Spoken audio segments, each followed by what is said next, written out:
January 23rd, 1959. 10 young Russian students who were passionate about mountaineering set out on a challenging journey into the Ural Mountains.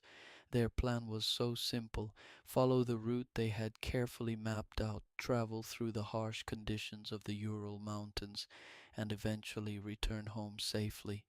But the journey that began that day would become the beginning of one of the most mysterious events in history. Only one person would return alive.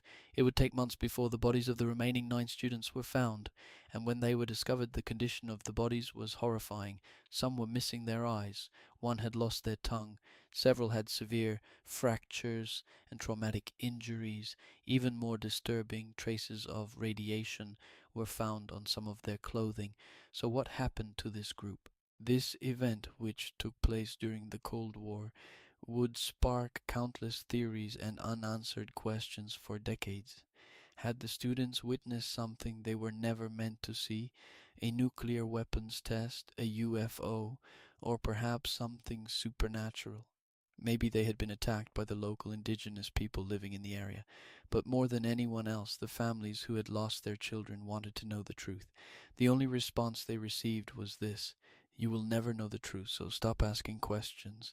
So what really happened on that mountain? What is the truth behind the Dyatlov Pass incident? Everything began when a group of students from the Ural Polytechnic Institute planned a new mountaineering expedition. These were not ordinary students. All of them were experienced climbers who had already completed several difficult expeditions.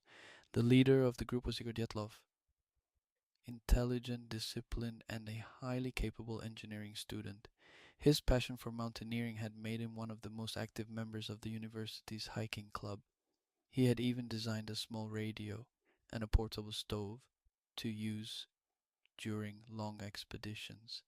One of the youngest members of the group was Ludmila Dubinina.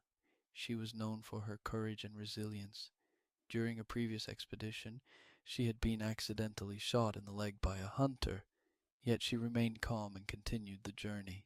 Another member of the group, Alexander Kolevatov, was a physics student, academically brilliant. He had even worked for a period at a secret research institute in Moscow. Zinaida Kolmogorova was one of the strongest members of the team. On one expedition, she had been bitten by a venomous snake, yet she continued the climb without giving up. Rustem Slobodin was known for his athletic ability and endurance. At the same time, he was also an excellent student, but there was one person in the group who stood out: Semyon Zolotaryov. He was about 15 years older than the others, a veteran of World War II, and rumored to have had connections with Soviet intelligence. He had no direct connection to the rest of the group, not through school, not through age, and not through background. So why had he joined this expedition? That question would remain unanswered for years. The luckiest member of the group was Yuri Yudin. During the journey, Yudin began experiencing serious health problems and made the decision to turn back. That decision saved his life because he was the only one who returned. On January 28, 1959, the group began the main part of their journey. Snow, wind, and freezing temperatures were becoming increasingly severe, yet the students continued moving forward. On the night of February 1st, they decided to set up camp on the slope of a mountain called Holat Syakhl. The local Mansi people had another name for this mountain: the Mountain of the Dead. The weather conditions were extremely harsh. Violent winds cut across their faces, and thick clouds reduced visibility to almost nothing. Despite the danger, the students pitched their tent on the mountainside. It would become the biggest mistake of their lives, because after that night no one ever heard from them again. By February 12th, Dyatlov was supposed to send a telegram to the university sports club confirming that the expedition had been completed, but that telegram never arrived. At first, no one was worried. The group had returned late from expeditions before, but as days passed, the families began to grow concerned. On February 20th, search teams were sent to the region. A month later, the search team finally found the tent. But something about the tent was strange. It had been cut open from the inside, as if the people inside had panicked and ripped their way out. Even stranger, there were footprints outside the tent. Some were barefoot, some were wearing only socks, others had only one boot on, and then, after just a few meters, the tracks suddenly disappeared. Shortly after, search teams discovered the first bodies. Two of the students were found half naked beneath a tree. Later, the body of the group's leader, Igor Dyatlov, was found. He was lying face down on the ground as if he had been trying to crawl back toward the campsite. Over time, the other bodies were discovered. Some had broken ribs, one had a fractured skull. Ludmila Dubinina's tongue was missing. Traces of radiation were found on some of the clothing. The case quickly became one of the greatest mysteries in Soviet history.